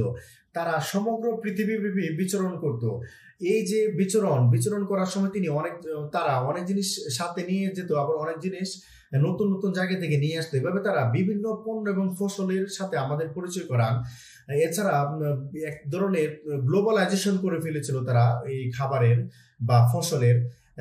যেমন দেখি যে চীনের যে রেশমি কাপড়, মালাক্কার মশলা, সিংহলের চীনাবাদাম, উত্তর আমেরিকা থেকে গোলালু এবং তামাক, ব্রাজিল থেকে বাদাম, ওয়েস্ট ইন্ডিজ থেকে পেঁপে, আনারস, কামরাঙ্গা এবং পেয়ারা, ইউরোপ থেকে জলপাই প্রভৃতি জিনিস তারা এই ভূখণ্ডে নিয়ে এসেছিল, অর্থাৎ বাংলায় নিয়ে এসেছিল। অর্থাৎ পর্তুগিজদের মাধ্যমে আমরা এই ফসল এবং ফলগুলোর সাথে পরিচিত হতে পারি। তাছাড়া তারা আচার এবং মিষ্টির যে শিল্প, এটাই প্রথম তারাই তৈরি করেছিল। অর্থাৎ বাংলার মিষ্টি এবং আচার শিল্প পর্তুগিজদের হাত দিয়ে তৈরি হয়। বিশেষ করে পনির, সন্দেশ এবং রসগোল্লা, এগুলো তারাই প্রথম তৈরি করে এবং তাদের হাত ধরে আমরা এগুলোর সাথে পরিচিত হতে পারি। তাছাড়া বাংলা সাহিত্যের ক্ষেত্রে পর্তুগিজদের গুরুত্বপূর্ণ অবদান আছে। বাংলা সাহিত্য ও ব্যাকরণে পর্তুগিজরা গুরুত্বপূর্ণ ভূমিকা রাখে। যেমন বাংলা গদ্যের যে প্রথম বই, তাছাড়া বাংলা ভাষার প্রথম ব্যাকরণ ও অভিধান পর্তুগিজদের অবদান। 1743 সালে আমরা দেখি পর্তুগালের রাজধানী লিসবন থেকে রোমান হরফে 3টি বই প্রকাশিত হয়। একটি হচ্ছে এই যে ব্রাহ্মণ রোমান ক্যাথলিক সংবাদ, আরেকটি হচ্ছে কৃপার শাস্ত্রের অর্থভেদ, আরেকটি হচ্ছে বাংলা ও পর্তুগিজ ভাষার ব্যাকরণ, শব্দ ও ব্যাকরণ। আর বাংলার কিছু কিছু জায়গায় তারা বাণিজ্য করার জন্য কুটি স্থাপন করেছিলেন এবং কিছু কিছু জায়গায় তারা বসতি স্থাপন করেছিলেন। বাংলায় প্রধান যে পর্তুগিজ বসতি, এগুলো খুবই গুরুত্বপূর্ণ। পিএসসির একটি গুরুত্বপূর্ণ টপিক হচ্ছে এটা, যে বাংলায় তাদের একটি প্রশ্ন আসে প্রায় সময় বিশেষ লিখিততে, যে বাংলায় প্রধান পর্তুগিজ বসতির বিবরণ দেন এবং বাংলা ভাষা সংস্কৃতিতে পর্তুগিজদের অবদান আলোচনা করুন। এই প্রশ্নটি অনেকবার এসেছে বিসিএস এর লিখিত পরীক্ষায়। সেক্ষেত্রে আমরা যে পর্তুগিজদের প্রধান আবাসভূমি, সেগুলো অবশ্যই মনে রাখবো, এগুলো খুবই গুরুত্বপূর্ণ। যেমন হিজলি, সাতগাঁও, সোনারগাঁও, নোয়াখালী, সন্দ্বীপ, বরিশাল, 24 পরগনা, এই নামগুলো আমাদের মনে রাখতে হবে। পর্তুগিজরা ব্যবসা বাণিজ্যের জন্য প্রথমে হুগলি বন্দর প্রতিষ্ঠা করেন এবং তারা অল্প সময়ে দেশে জনপ্রিয় হয়ে যান। কিন্তু তারপরেও তাদের বেশ কিছু কারণে পতন ঘটে। প্রথমে দেখবো তারা বিভিন্ন দুর্নীতির সাথে জড়িয়ে পড়েছিল, অর্থাৎ তারা লোভের বশবর্তী হয়ে বিভিন্ন দুর্নীতি এবং অপরাধের সাথে জড়িয়ে যেত। তাছাড়া তারা জলদস্যুতার সাথে সম্পৃক্ত ছিল, তারা ছিল জলদস্যু। এই যে তারা অত্যাচার অনাচার এগুলো চালাতো জলদস্যুতার মাধ্যমে। তাছাড়া আমরা দেখি তারা ছিল ধর্মীয়ভাবে গোঁড়া এবং তারা ক্যাথলিক খ্রিস্টান ধর্মের প্রচার করতে উপমহাদেশে এবং অসংখ্য মানুষকে ধর্মান্তরিত করেছে, যার ফলে স্থানীয় জনগণ তাদেরকে ভালোভাবে গ্রহণ করতো না। তাছাড়া জলপথগুলো তাদের নিয়ন্ত্রণে ছিল। পূর্বেই বলেছি তারা ব্যবসা বাণিজ্যের মাধ্যমে প্রচুর অর্থের মালিক হয়ে গিয়েছিল এজন্য তারা সিন্ডিকেট তৈরি করে বিভিন্ন জলপথ এবং বন্দর দখল করে নিয়েছিল এবং তাদের অনুমতি ছাড়া অন্যান্য গোষ্ঠী বাণিজ্য করতে পারতো না। তাছাড়া তারা এই দেশে এসে স্থায়ীভাবে বসবাস করতো এবং মিশ্র বিবাহ করতো। মিশ্র বিবাহ মানে কোনো বিদেশি এসে যদি এ দেশের নারীকে বিয়ে করে তখন সে বিয়েটা হবে মিশ্র বিবাহ, অর্থাৎ বিদেশি নাগরিককে বিয়ে করা এক ধরনের মিশ্র বিবাহ। তো তারা এই দেশে এসে এদেশের নারীদের বিবাহ করতো এবং তাদেরকে জোর করে বা কৌশলে খ্রিস্টান ধর্মে ধর্মান্তরিত করতো এবং এই যে তারা এই দেশে এসে বিবাহ করতো তাদের যে সন্তান হতো সে তারাও খ্রিস্টান হিসেবে বড় হতো বা খ্রিস্টান ধর্মে দীক্ষিত হতো। নারী ও শিশু নির্যাতনের সাথে জড়িত ছিল। তারা প্রচুর নারী নির্যাতন করত এবং শিশুদের ধরে ধরে দাস হিসেবে বিক্রি করে দিত। এজন্য তারা খুবই ত্রাসের তৈরি করেছিল। তাছাড়া দেখি ডাচ ও ইংরেজদের আক্রমণ, অর্থাৎ পর্তুগিজদেরকে ডাচ এবং ইংরেজরা পছন্দ করতো না, কারণ পর্তুগিজরা ব্যবসা থেকে শুরু করে বন্দর সবকিছু দখল করে ফেলেছিল। ফলে ডাচ এবং ইংরেজরা এই দেশে এসে ব্যবসার রাস্তা খুঁজে পায়নি বা বাধার সম্মুখীন হয়েছে, ফলে তাদের মধ্যে সংঘর্ষ অনিবার্য হয়ে ওঠে। সন্দ্বীপে তাবাও নামক একজন পর্তুগিজ শাসক প্রায় স্বাধীনভাবে শাসন করত। এই তাবাও ছিল খুবই গুরুত্বপূর্ণ একজন ব্যক্তি যে পর্তুগিজদেরকে সন্দ্বীপে স্থানান্তর করেছিল এবং এখানে অনেকটা স্বাধীনভাবে শাসন করেছে। তাছাড়া দেখেন বাংলায় অনেকগুলো পর্তুগিজ শব্দ আত্মীকৃত হয়েছে, এর মধ্যে সাবান, বালতি, আনারস, পেয়ারা, জানালা প্রভৃতি। ভারতে পর্তুগিজদের যে মূল আধিপত্য ছিল সেটা ছিল গোয়ায়, অর্থাৎ গোয়ায় মানে ইউরোপ থেকে এসেই প্রথমে তারা গোয়ায় বসতি স্থাপন করে এবং সেখান থেকে তারা অন্যান্য অঞ্চলে আধিপত্য বিস্তার করে। স্থাপত্য শিল্পেও তারা নতুনত্ব আনে, যেমন বাঁকুড়া ও কলকাতার চার্চগুলোর স্থাপত্য রীতি দেখলে আমরা বুঝতে পারি সেগুলো কিছুটা ব্যতিক্রমধর্মী। চিত্রের মাধ্যমে দেখতে পারি যে পর্তুগিজ জলদস্যুরা কিভাবে জলদস্যুতা করছে জাহাজ আটকিয়ে। এটির একটি দৃশ্য কোনো একজন চিত্রকরের এই চিত্রে। এই যে বাংলায় যে পর্তুগিজ ছিল তারা হারমাদ নামে পরিচিত ছিল এবং তারা ব্যাপক লুটপাট এবং অত্যাচার করত মানুষকে। এই যে আরাকানের যে আরো একটি মগ জলদস্যু, আরো একটি গোষ্ঠী মগ জলদস্যু, তাদের সাথে আরাকানিদের সম্পর্ক হয়ে গিয়েছিল বা তাদের সাথে একটি ভালো যোগাযোগ বজায় ছিল। জলদস্যু এবং বিদ্রোহের কারণে সম্রাট জাহাঙ্গীর তার সেনাপতি মান সিংহকে নির্দেশ দিয়েছিলেন যে সে যেন পর্তুগিজদের দমন করে। অর্থাৎ মুঘল আমলে পর্তুগিজরা এতটাই শক্তিশালী হয়ে গিয়েছিল যে তারা মুঘলদের বিরুদ্ধে বিদ্রোহ পর্যন্ত করত। শাহজাহানের সময় তারা উপদ্রব করে সম্রাট শাহজাহান সুবেদার কাসিম খানকে পর্তুগিজদের দমনের নির্দেশ দিয়েছিলেন। তাছাড়া আমরা দেখি একদম ফাইনালি এসে 1666 সালে মুঘলরা চট্টগ্রাম অধিকার করেন। তখন আমরা দেখি মুঘল সেনাপতি ছিল বুজুর্গ উমেদ খান। তিনি ছিলেন এই বুজুর্গ উমেদ খান ছিলেন শায়েস্তা খানের সবচেয়ে বড় ছেলে। আকবরের সময় যে বাংলা তার কি চিত্র ছিল আমরা দেখব এবং আকবর কিভাবে বাংলা জয় করেছে, কেন জয় করেছে, এগুলো আমরা একটু পড়বো। আকবরের বাংলা জয়ের কারণ, আকবর কেন বাংলা জয় করলো? মুঘল ও আফগানদের বিরোধ এর মধ্যে অন্যতম একটি কারণ। বাংলায় যখন কররানী বংশ শাসন করতো এবং তারা ছিল জাতিতে আফগান, এই আফগানদের সাথে মুঘলদের সম্পর্ক ভালো ছিল না। তাদের মধ্যে এর আগে যুদ্ধ হয়েছে, যেমন 1575 সালে তোকারাই যুদ্ধ। এই যুদ্ধ কটকের সন্ধির মাধ্যমে শেষ হয়। তাছাড়া পিতৃরাজ্য পুনরুদ্ধার করতে গিয়ে সম্রাট হুমায়ুন পিতৃরাজ্য পুনরুদ্ধার করতে গিয়ে সম্রাট আকবর মনোযোগ দেন। যেমন সম্রাট হুমায়ুন গৌড় জয় করেছিলেন এবং তার নাম দিয়েছিলেন জান্নাতাবাদ। সেই জায়গা থেকে আকবর পিতৃরাজ্য পুনরুদ্ধারের একটি চেষ্টা চালান।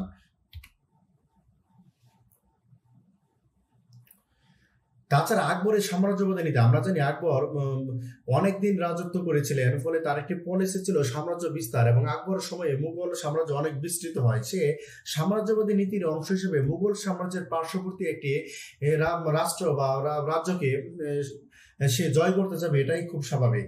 তাছাড়া অর্থনৈতিক কারণে ছিল, কারণ বাংলা ছিল খুব সম্পদশালী, এখানে প্রচুর ফসল জন্মাতো। ফলে মুঘলরা বাংলাকে তাদের সাম্রাজ্যভুক্ত করে অর্থনৈতিক সমৃদ্ধি অর্জন করতে চেষ্টা করেছিল। তাছাড়া দাউদ করণী এবং আকবরের দ্বন্দ্ব ছিল, অর্থাৎ দাউদ করণী এবং আকবর দুজন দ্বন্দ্বে জড়িয়ে গিয়েছিলেন। দাউদ করণী হাজিপুরে অবস্থিত মুঘলদের যে সামানিয়া দুর্গ সেটি দখল করেন এবং দাউদ খান করণীর এই ধৃষ্টতায় আকবর ক্ষুব্ধ হয়। ফলে তিনি বাংলা আক্রমণের তৎপরতা দেখান এবং বাংলা যে জয় করেছিল মুঘলরা তার অন্যতম পর্যায় বা ধাপ হচ্ছে এটি যে রাজমহলের যুদ্ধ 12 জুলাই থেকে 1576। এই রাজমহলের যুদ্ধের মাধ্যমে বাংলা রাজমহলের যুদ্ধের মাধ্যমে বাংলা মুঘলদের অধীনতা আসে বা মুঘল সাম্রাজ্যভুক্ত হয়।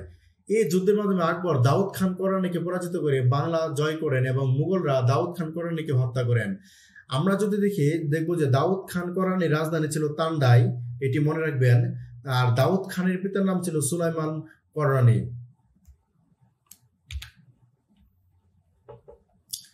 এই যে 12 ভূঁইয়া, তারা বাটির 12 ভূঁইয়া নামে পরিচিত ছিল। আমরা এখন বিখ্যাত কয়েকজন 12 ভূঁইয়াদের নাম জানবো। প্রথমে জানবো মস্তদে আলা ঈশা খা এবং তার পুত্র মুসা খা। তাছাড়া যশোর অঞ্চলে রাজা প্রতাপাদিত্য, বিক্রমপুরের চাঁদরায় রায়, বাকলা বা বরিশালের কন্দর্প নারায়ণ ও রামচন্দ্র, নোয়াখালীর লক্ষণ মাণিক্য এবং তার পুত্র অনন্ত মাণিক্য, ব্রাহ্মণবাড়িয়ার সরালির সোনাগাজী, তাছাড়া ভাওয়ালের বাহাদুর গাজী অত্যন্ত গুরুত্বপূর্ণ। আমরা দেখবো 12 ভূঁইয়া কারা 12 ভূঁইয়া নামে পরিচিত ছিল। এই 12 ভূঁইয়ার 12 শব্দটি অসংখ্য অর্থে ব্যবহৃত হয়। এখানে 12 জন, যে ব্যাপারটি এরকম নয়। আর ভূঁইয়া সংস্কৃত শব্দ যার অর্থ ভৌমিক বা ভূস্বামী, অর্থাৎ যিনি প্রচুর জমির মালিক, অর্থাৎ জমিদার। বাংলায় তখন অসংখ্য জমিদার ছিল যারা মূলত বাটি অঞ্চলে শাসন করতো। এরা মুঘলদের অধীনতা মেনে নেয়নি, অর্থাৎ এরা স্বাধীন চেতা ছিল। ফলে মুঘলদের সাথে তাদের বিভিন্ন সময় যুদ্ধ হয়। আকবরের অর্থমন্ত্রী টুডরমল আকবরকে বাংলা জুড়ে পরামর্শ দেন, কারণ এখানে জমি উর্বর এবং প্রচুর ফসল জন্মে। এখান থেকে মুঘলরা প্রচুর আয় করতে পারবে এবং কর সংগ্রহ করতে পারবে। আকবরের সময় 12 ভূঁইয়াদের চূড়ান্ত পতন ঘটে। মির্জা নাথানের যে বই বাহারাস্তানি গাইবি, এই বই থেকে আমরা এই 12 ভূঁইয়াদের সম্পর্কে জানতে পারি এবং আবুল ফজলের আকবরনামায় আমরা এই 12 ভূঁইয়াদের সম্পর্কে জানতে পারি। আরো কয়েকজন 12 ভূঁইয়ার নাম, এই যে উসমান খান লুহানি, ইনি ছিল আফগান। ইনি বুকাইনগর বা ময়মনসিংহের শাসক ছিলেন। পীতাম্বর রায় পুটিয়া রাজশাহী, মজলিস কুতুব ছিল ফরিদপুর, বায়েজিদ কররানী সিলেট, করিমদাদ মুসাজাই এবং ইব্রাহিম মুরল কিশোরগঞ্জ অঞ্চলে, মাসুম খান কাবুলি পাবনা। 12 ভূঁইয়াদের নেতা ছিল ঈশা খা এবং ঈশা খা সম্পর্কে আমরা এখন সংক্ষেপে আলোচনা করব।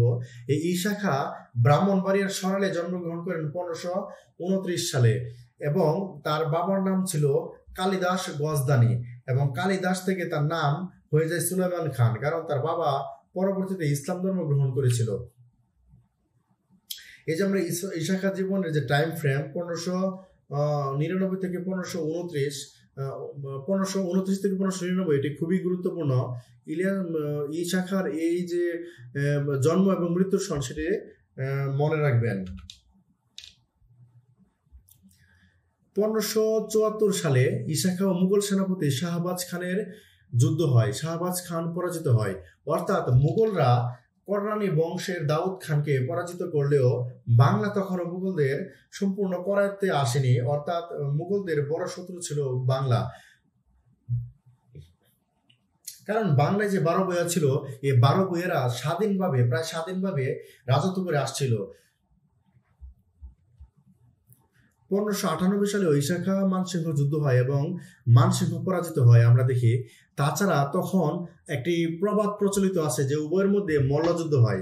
মল্লযুদ্ধ মানে হাতাহাতি যুদ্ধ, এবং মল্লযুদ্ধের এক সময়ে ঈশা খার তরবারিটি হাত থেকে পড়ে যায়, মানসিংহের তরবারিটি হাত থেকে পড়ে যায় এবং ঈশা খা তখন মানসিংহকে জড়িয়ে ধরে। ফলে এখানে একটি আনন্দময় পরিবেশের তৈরি হয় এবং একে অপরের কথা মেনে নেয়, অর্থাৎ ঈশা খা মুঘলদের অধীনতা মেনে নেয়। মুঘলরা তাকে মসনদে আলা পদে দেয়। ঈশা খার রাজধানী আমরা যদি দেখি, প্রথমে ছিল কাতরাবো এবং পরে সোনারগাঁ। আরো দুটি গুরুত্বপূর্ণ তথ্য যে 11 সিন্দুর দুর্গ এবং জঙ্গলবাড়ি দুর্গ কিন্তু ঈশা খাঁর অন্যতম গুরুত্বপূর্ণ দুটি নিদর্শন। এটি অবস্থিত যথাক্রমে কিশোরগঞ্জের পাকুন্দিয়া এবং করিমগঞ্জ। ঈশা খাঁ 1599 সালে মারা যান। আমরা যদি দেখি যে মীর জুমলা, সুবেদার মীর জুমলা, তিনি 1660 থেকে 1663 সাল পর্যন্ত শাসন ক্ষমতায় অধিষ্ঠিত ছিলেন। তার সম্পর্কে খুব বেশি তথ্য আমরা পাই না, কিন্তু তাকে নিযুক্ত করেছিলেন আওরঙ্গজেব এবং তার প্রকৃত নাম মীর মোহাম্মদ। তিনি রাজধানী রাজমহল থেকে ঢাকায় স্থানান্তর করেন। তার উপাধি ছিল খানি খানান সিপাহা সালার। তার আরো একটি অবদান হচ্ছে তিনি ঢাকা গেট নির্মাণ করেন। এটা ছিল তৎকালীন ঢাকার প্রবেশদ্বার, এবং বর্তমানে রিসেন্টলি বিবি মরিয়ম কামান এই ঢাকা গেট সংস্কারের পর তার পাশে সংরক্ষণ করে, অর্থাৎ ঢাকা গেটের পাশে বিবি মরিয়ম কামান সংরক্ষিত আছে। আর এই বিবি মরিয়ম কামান আসাম যুদ্ধে ব্যবহৃত হয়েছিল 1663 সালে। ঢাকা গেটের পাশে এই যে বিবি মরিয়ম কামান সংরক্ষিত আছে, সেটি দিয়ে আসামে যুদ্ধ করেন এই মীর জুমলা। আমরা এখন শায়েস্তা খানের শাসনামল সম্পর্কে জানব। তিনি দুটি পর্যায়ে মোট 22 বছর বাংলার সুবেদার ছিলেন, এবং তিনি মুঘল রাজ দরবারে বা মুঘল রাজবংশের খুবই প্রভাবশালী একজন ব্যক্তি ছিলেন। তিনি ছিলেন মমতাজ মহলের ভাই এবং আওরঙ্গজেবের মামা।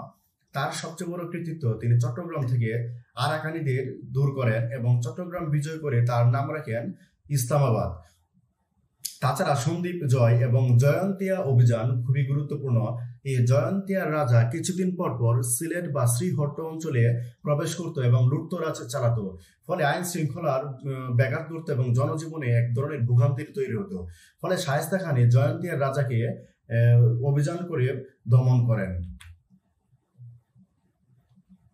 শায়েস্তা খানের আমলে আরো একটি গুরুত্বপূর্ণ অবদান হচ্ছে তার, যে তিনি বিচার ব্যবস্থার উন্নয়ন করেন এবং বিচার ব্যবস্থা উন্নয়ন করার জন্য তিনি সৎ লোকদের বিচারক হিসেবে নিযুক্ত করেন। তার আগে বিচার ব্যবস্থায় বিশৃঙ্খলা ছিল এবং বিভিন্ন ধরনের দুর্নীতি ছিল। তাছাড়া তিনি বাণিজ্যের উপর 3.25 হারে কর ধার্য করেন এবং তার সময়ে বাণিজ্যে একটি শৃঙ্খলা ফিরে আসে এবং আমরা দেখি ব্যবসা বাণিজ্যের প্রভূত উন্নয়ন হয়। তাছাড়া দ্রব্যমূল্য নিয়ন্ত্রণের ক্ষেত্রে তার অবদান অনস্বীকার্য। তিনি দ্রব্যমূল্য নিয়ন্ত্রণের ক্ষেত্রে খুবই কঠোর পদক্ষেপ গ্রহণ করেছিলেন। ইবনে বতুতার বিবরণ থেকে আমরা জানতে পারি যে শায়েস্তা খানের আমলে টাকায় 8 মণ চাল পাওয়া যেত। শায়েস্তা খান ইমারত নির্মাণে পারদর্শিতা দেখান, বা তার একটি আগ্রহ ছিল তিনি ইমারত নির্মাণ করবেন। তার সময় কিছু ইমারত আমরা যদি দেখবো যে ছোট কাটরা চকবাজারের হুসেনি দালান, এটা ঢাকার বকশীবাজারে অবস্থিত এবং শিয়াদের একটি পবিত্র স্থান। তাছাড়া পরী বিবির মাজার, এবং শায়েস্তা খানের আরেকটি কৃতিত্ব হচ্ছে তিনি লালবাগ কেল্লার নির্মাণ কাজ শেষ করেছিলেন। ঢাকার মোহাম্মদপুরের 7 গম্বুজ মসজিদ শায়েস্তা খানের আমলের একটি অন্যতম নিদর্শন। তার উপাধি ছিল আমিরুল উমরা এবং তার যে প্রকৃত নাম সেটা ছিল মির্জা আবু তালিব খান। শেষ জীবনে শায়েস্তা খান দিল্লিতে প্রত্যাবর্তন করেছিলেন এবং সেখানে 1694 সালে মৃত্যুবরণ করেন। নবাবী আমলে আমরা দেখব যে বাংলার প্রথম স্বাধীন নবাব মুর্শিদ কুলি খান, তিনি 1700 সাল থেকে 1717 সাল পর্যন্ত মুঘলদের দেওয়ান ছিলেন। পরবর্তীতে তিনি 1717 সাল থেকে 1727 সাল পর্যন্ত সুবেদার ছিলেন। তিনি তখন প্রায় স্বাধীনভাবে, যে 1717 সাল থেকে তিনি প্রায় স্বাধীনভাবে বাংলা শাসন করছিলেন এবং তখন মুঘল সাম্রাজ্য খুবই দুর্বল হয়ে গিয়েছিল। ফলে মুর্শিদ কুলি খানের আমলেই স্বাধীন নবাবী আমলের সূচনা হয়। বলা হয়ে থাকে যে মুর্শিদ কুলি খানের জন্ম দাক্ষিণাত্যের একটি হিন্দু ব্রাহ্মণ পরিবারে। তিনি রাজধানী ঢাকা থেকে মুর্শিদাবাদে স্থানান্তর করেন এবং তার ব্যক্তিগত দক্ষতা এবং কর্মনিষ্ঠা দেখে আওরঙ্গজেব তাকে করতলব খান এবং জাফর খান নামে উপাধি দিয়েছিল। মুর্শিদ কুলি খানের সময় সবচেয়ে গুরুত্বপূর্ণ বিষয় হচ্ছে ভূমি ও রাজস্ব সংস্কার। এই ভূমি ও রাজস্ব সংস্কার সম্পর্কে আমরা দুটো বই থেকে জানতে পারি। একটি হচ্ছে তারিখি বাংলা সলিমুল্লাহ, আরেকটি হচ্ছে আহকামে আলমগীর এনায়েতুল্লাহ খানের। ভূমি রাজস্ব ও সংস্কারের ক্ষেত্রে প্রথম যে উদ্যোগ নেন তার উদ্দেশ্য ছিল এখান থেকে আয় বৃদ্ধি করা এবং ব্যয় সংকোচন নীতি গ্রহণ করা। ফলে তিনি প্রথমেই এই যে খাস জমি এটি বৃদ্ধি করেন। আগে এই খাস জমিতে কর্মচারীরা জায়গিরে নিয়ে থাকতো, ফলে তিনি এই খাস জমি থেকে তাদের উচ্ছেদ করে উড়িষ্যায় পাঠিয়ে দেন, অর্থাৎ উড়িষ্যার জঙ্গলকীর্ণ এলাকায় তাদের জায়গির দান করেন এবং এই যে খাস জমি সেটি তিনি ইজারাদারদের কাছে ইজারা দেন। এই যে মাল জামিনী প্রথা হচ্ছে তার সময় প্রবর্তিত একটি প্রথা। এটির মাধ্যমে ইজারাদার একটি নির্দিষ্ট টাকা বা অর্থের বিনিময়ে মুর্শিদ কুলি খানের কাছ থেকে জমি ইজারা নিতেন এবং মুর্শিদ কুলি খান এই ইজারা বছর শেষে বা বাৎসরিক হিসাবে আদায় করে নিতেন। এই ভূমি রাজস্ব আদায়ের সুবিধার জন্য তিনি তার অধীনস্থ এলাকাকে কয়েকটি চাকলায় বিভক্ত করেন। আমরা দেখি তার সময় 13টি চাকলা ছিল, তারপর 1660টি পরগনা ছিল। তিনি জমি জরিপ করে দেখেন যে জমি কতটা উর্বর বা কি পরিমাণ জমি আছে, তারপর তিনি রাজস্ব নির্ধারণ করেছিলেন। অর্থাৎ রাজস্ব নির্ধারণের জন্য এই ভূমি বা জমি জরিপ ছিল অত্যাবশ্যক। তারপর রাজস্ব আদায়ের জন্য তিনি একটি দক্ষ অভিজ্ঞ কর্মচারী নিয়োগ দিয়েছিলেন। তারা রাজস্ব আদায়ে গুরুত্বপূর্ণ ভূমিকা পালন করত। রাজস্ব নির্ধারণের ক্ষেত্রে মুর্শিদ কুলি খান ফসলে 3/1 নির্ধারণ করেছিলেন, অর্থাৎ সারা বছর যে ফসল উৎপাদন হতো তার 3/1 তিনি রাজস্ব হিসেবে নির্ধারণ করেছিলেন। এই রাজস্ব দুভাবে দেওয়া যেত, কেউ চাইলে নগদ অর্থেও এই রাজস্ব দিতে পারত, আবার কেউ যদি চাইতো সে ফসলের মাধ্যমে রাজস্ব আদায় করতে পারত। তিনি প্রাচীন জমিদারদের ভরণ পোষণের দায়িত্ব নেন এবং তার বিনিময়ে তাদের কাছ থেকে নান কর আদায় করেন। অর্থাৎ প্রাচীন জমিদাররা যে বসে বসে খেত, তার ফলে মুর্শিদ কুলি খানের অনেক অর্থ ব্যয় হতো। সে জায়গা থেকে তিনি তাদের কাছ থেকে নান কর আদায় করার পরিকল্পনা গ্রহণ করেন এবং এই জমিদারদের মধ্যে যারা ইজারাদার নিয়োগে ইচ্ছুক ছিলেন তাদের তিনি ইজারাদার হিসেবে নিয়োগ দিয়েছিলেন। রাজস্ব হিসাবের ক্ষেত্রে তিনি খুব কঠোর ভূমিকা পালন করেন, অর্থাৎ তিনি যথাযথভাবে রাজস্ব হিসাব সংরক্ষণ করেন। পূর্বে রাজস্ব হিসাব বাবদ অনেক বেশি ব্যয় দেখানো হতো, তিনি এটি বন্ধ করেন।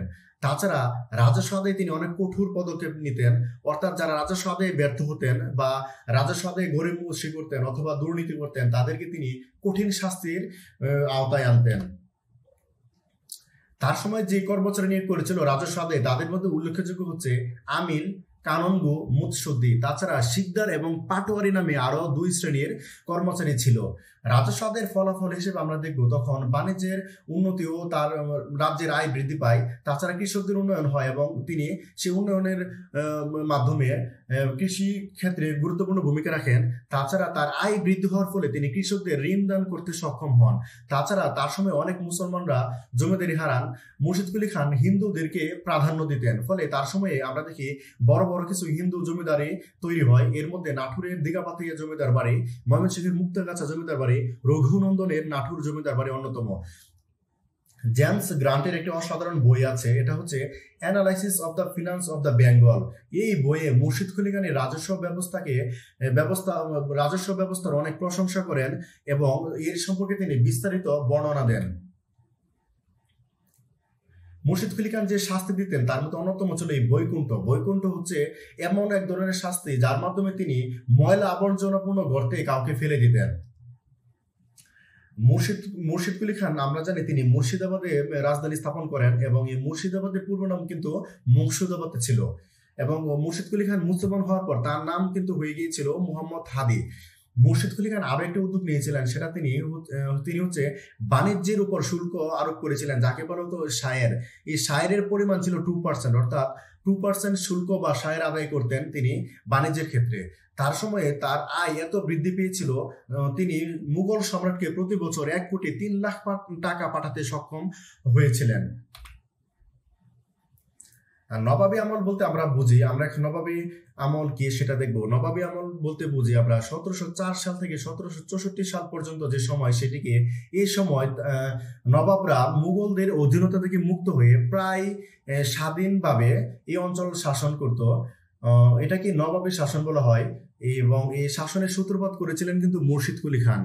এ সময় সুবাকে নিজামত বলা হতো এবং সুবেদারের নাম ও পদবি বদলে হয়ে যায় নাজিম।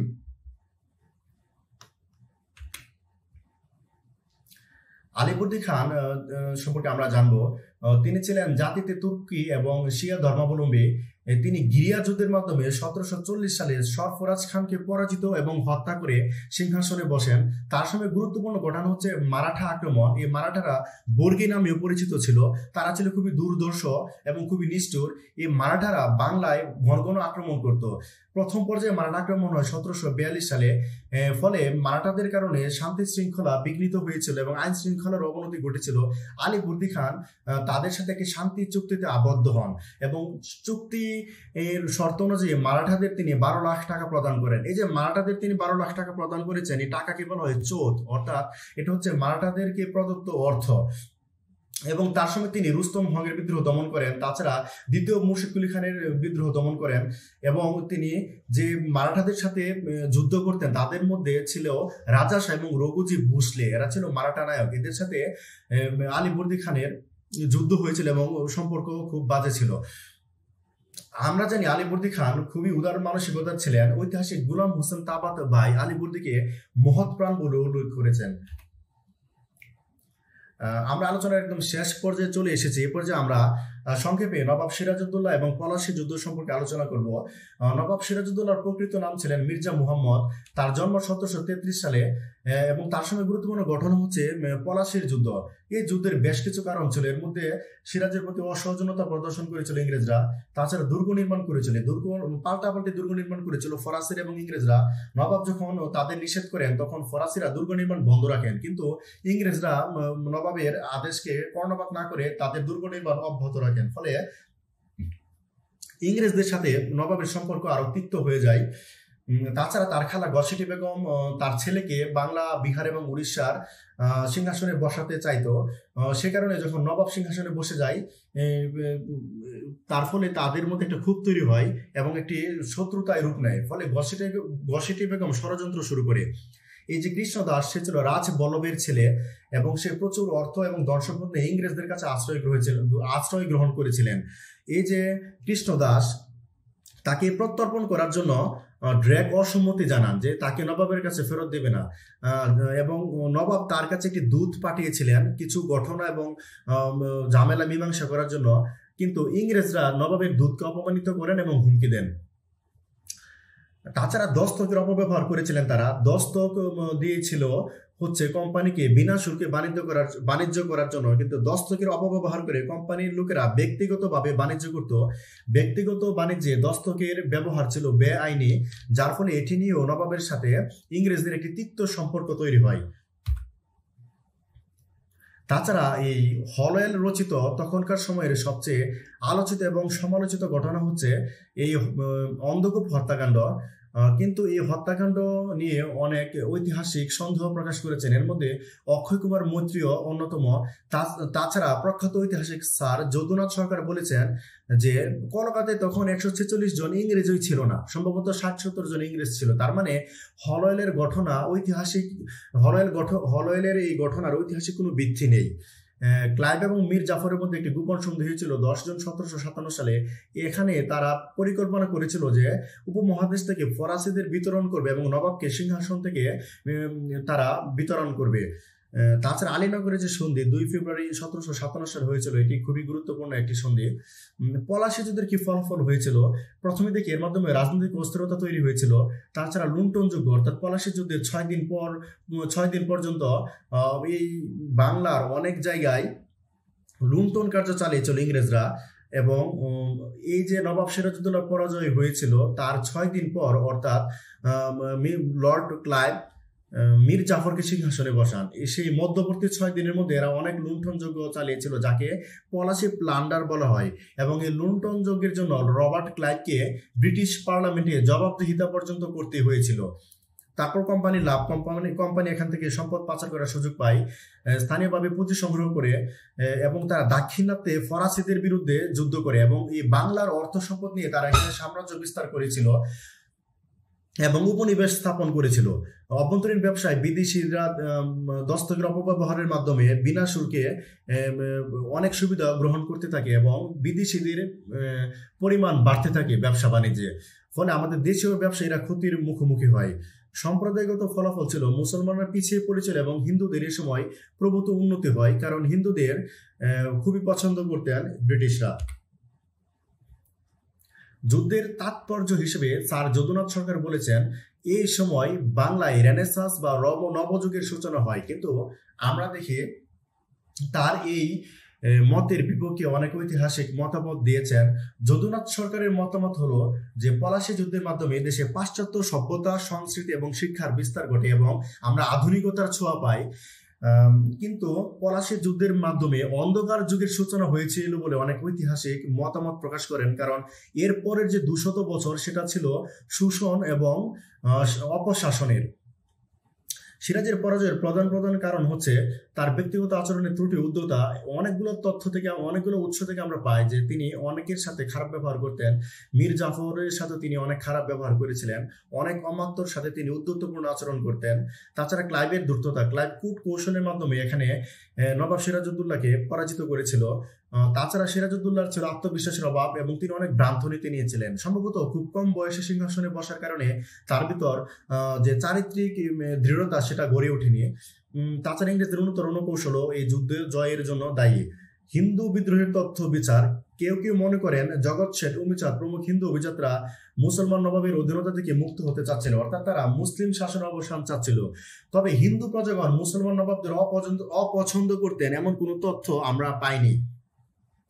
এখানে দুইজন ঐতিহাসিক হিল এবং পিঠার মতামত দিয়েছেন যে এই সংঘাতের দায় সম্পূর্ণ নবাবের, কারণ নবাব ছিল অহংকারী এবং উচ্চাকাঙ্ক্ষী, তাছাড়া তার ভিতর অর্থলোভ ছিল। কিন্তু তাদের এই মতামতকে অনেকে পক্ষপাত দুষ্ট বলে মনে করেন। পলাশী যুদ্ধের গুরুত্বপূর্ণ তথ্যগুলো এখানে দেয়া আছে, আপনারা পড়ে নেবেন। পলাশী যুদ্ধের সময় আরো একটি গুরুত্বপূর্ণ ঘটনা চলছিল, অর্থাৎ তখন ইউরোপে 70 বর্ষব্যাপী যুদ্ধ চলছিল। এটা চলেছিল 1756 থেকে 1763 সাল পর্যন্ত ইংরেজ এবং ফরাসিদের মধ্যে। এই যুদ্ধের মূল কারণ ছিল সাম্রাজ্য বিস্তার, এবং এই যুদ্ধের যে প্রভাব বা এই যুদ্ধের যে ছাপ সেটি কিন্তু তখন ভারতীয় উপমহাদেশে আমরা দেখতে পাই। এবং এই নবাবের পলাশীর যুদ্ধে ফরাসি সেনাপতি সিনফ্রে কিন্তু যোগ দিয়েছিল নবাবের পক্ষে।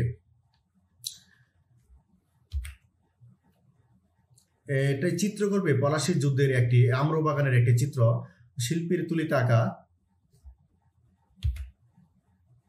আমরা এখন কিছু নমুনা প্রশ্ন সলভ করব।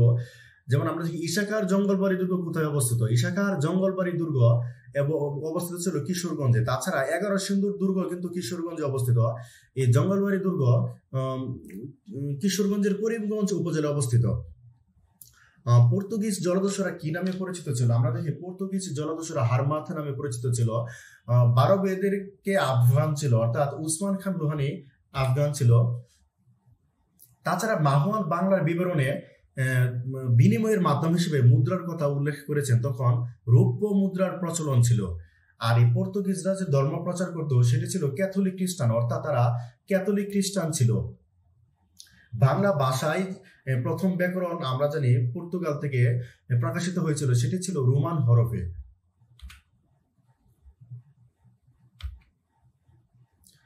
এই যে সম্রাট আকবর তিনি চট্টগ্রাম অঞ্চলকে বুলগা খানা বলে অভিহিত করেছিলেন। এই চট্টগ্রাম অঞ্চলের আরেক নাম ছিল কিন্তু এই সপ্তগাঁও। সপ্তগাঁও নাম পরিবর্তিত হয়ে পরবর্তীতে চট্টগ্রামে রূপান্তরিত হয়।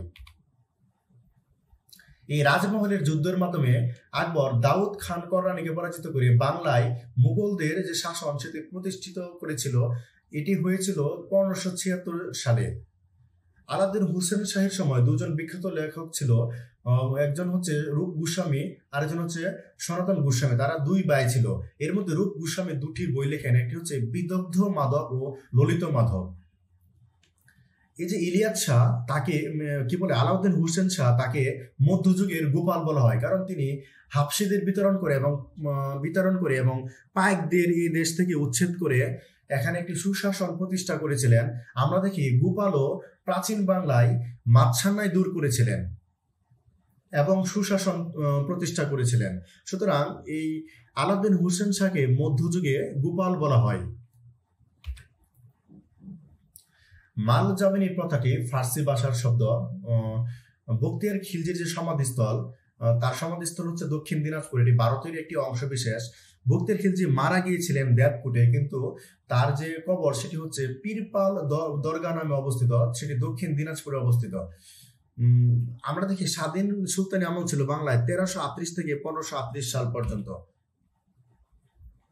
এখানে আমি কিছু সহায়ক গ্রন্থের নাম দিয়েছি, আপনারা চাইলে বইগুলো দেখতে পারেন। তাছাড়া বিসিএস এর যে সিলেবাস, পিএসসির বিশ্বভিত্তিক সিলেবাসের যে অংশগুলো ইন্টারমিডিয়েটের বইয়ের সাথে মিল আছে, সেখান থেকে আপনারা কিন্তু খুব সহজ এবং সহজ ভাষায় পড়ে নিতে পারবেন। তবে তথ্যের কিছুটা ঘাটতি থাকতে পারে সেসব বইয়ে। আমরা একদম ক্লাসের শেষ পর্যায়ে চলে এসেছি। সবাই ভালো থাকবেন, সুস্থ থাকবেন। পরের ক্লাসে আপনাদের সাথে আমার দেখা হবে। সবাইকে ধন্যবাদ জানাচ্ছি।